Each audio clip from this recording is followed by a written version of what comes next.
Este es un caballo de la cuadra que estoy preparando hace 5 años y lleva 4 años ganando la liga, también haciendo el primero, y tiene 14 años. Es un caballo muy bueno y lleva muchas carreras ganadas y sigue ganando. Es un caballo que es noble y muy bueno. Está bien cuidado también, muy guapo, y se llama Bahía.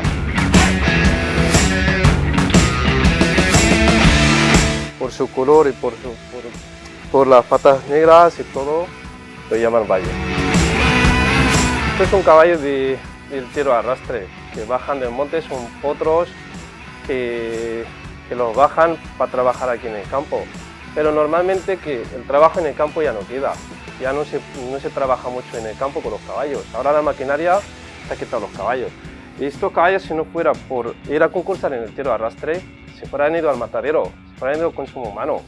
Entonces esto es una tradición. Lo tengo que cuidar porque estos caballos están bien cuidados, no están mal, ni ya lo puedes ver. Y si quitan, por ejemplo, el tiro, pues estos caballos no van a existir.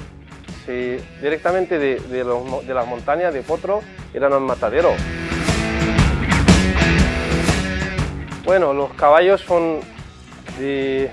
nacen, son potros y empiezan a trabajar más o menos en sobre 4 años, 4 o 5 años empiezan a trabajarlos. Pero un caballo así, para que vaya a los concursos y a competir, tiene que tener 7 o 8 años, así ya tiene su fuerza. La Bella tiene 14 años, ahora está en buena edad, a lo mejor le quedarán 4 años más buenos en los concursos.